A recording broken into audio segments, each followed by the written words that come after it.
Many readers have praised the psychological depth of the accused. I read the reviews online. And did access to online research papers or psychological studies shape how you built your characters?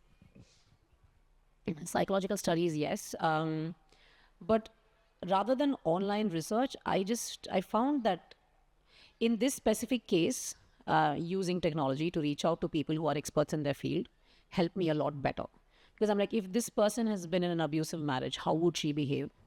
Because I'm not married, I've not been in an abusive marriage, thankfully. But I also do not know anybody who's been in an abusive marriage who has stayed. That's a privileged point of view. But how would she behave if she couldn't leave? That is something I don't have access to. So I reached out to a few family therapists, a few of them online, and I got a few of them saying that here are some articles, check them out. So the articles helped, but I would not have known which articles were correct if I had not reached out. So yeah. So now, crime fiction, Vasundhara, today often deals with digital footprints. So, did you consciously incorporate elements like surveillance and social media, digital evidence to the narrative?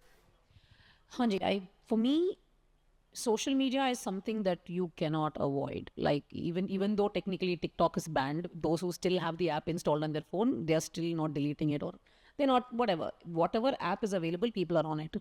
And every single app requires you to log in and like make an account and like do something or the other socially.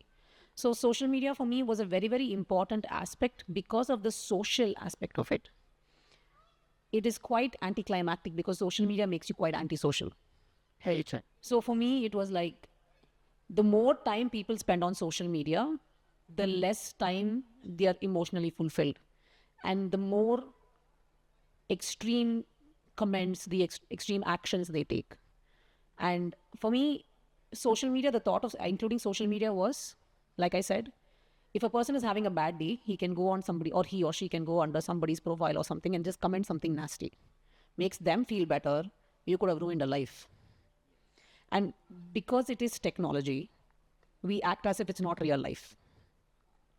So for me, that was a very, very important aspect because like हम सोचते हैं कि जो भी comment करना will comment. Just finished, comment, send, go. If somebody sees that comment, that person could lose their job, that person could lose their life, that person could be depressed and do something. So for me, how does this affect the livelihood, the safety of a person in real life who doesn't understand social media? Yeah. Usually don't think about the psychological consequence of Yeah. amending randomly. Yes. Like, because if you look at Korea, South Korea right now, if anybody saw the news in the last 1 week, you will know that now South Korea has specified that if you have been charged with bullying a student at a very high level, causing either a suicide or a loss of limb or a loss of like health or hospitalization or whatever, job anywhere, which is something very important because we take bullying very lightly. Now, what if we switch it to internet bullying? You don't know who it is. People can use technology and commit cyber crimes, and they can use a VPN, and what they can do anything they want. So this makes a very, very big difference to a person's psychological life. But because we are not directly physically connected to them, we don't think of it. And technology that way can actually be quite bad. It's a tool, depends on how you use it. But in this aspect, that was what inspired me. Okay. Now,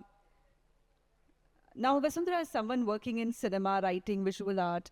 So did VR, architectural tool, or any visual simulation influence how you imagine the book's setting or crime scenes, and to what extent?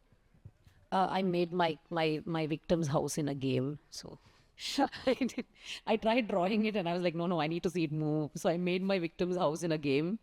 And for my visually, I was like, okay, this person comes like this person goes like this. And I was like making them walk and all that. When I wrote the book, I wrote it during COVID. So I didn't really have access to VR, I couldn't go out and get the goggles or anything. So I used a different software. But now there's so many softwares to help debut authors. Like you can use CAD software, you can use like any architectural software, you can even use interior design softwares to build up your location and like put on your VR glasses and walk around and see how it would feel if you were that character. That is very interesting. And I'm using it for another book that I'm writing right now. So how much is too much, Vasundhara? I mean, as a writer, even I would like to know that how much is okay to rely on these kind of technologies, especially for crime fiction? I would say that at this point, as long as you are writing your story yourself and coming up with your idea yourself, I don't think it is too much to rely on tools, because we have reached a time where anybody can verify the reality of what you're writing. Like this is not like one masala movie where one guy punches and one jeep flies. This is not going to happen in real life. So a lot of people, especially when it comes to books, they do not want that much masala. They want a little bit of reality. So I think that using these tools as they are meant to be used, like, okay, using LinkedIn to reach out to psychologists to see if your character is right is fine. You're not using technology to write the book. You're using technology to reach out to people who can confirm whether you're doing well. If you're not very good at imagining and you want to confirm that your location is exactly it, what if you wrote a book 1 month ago and then come back 3 years later? If you have this house built in your like game or like Minecraft or whatever, you know the house exactly as it is. Earlier, I used to draw it out. Now I use a software. It is pretty much the same thing. I'm still building it myself. I'm not using AI to generate something. I'm still building it myself. Difference is, before I used to use a pencil and paper. Now I'm using a whatever software.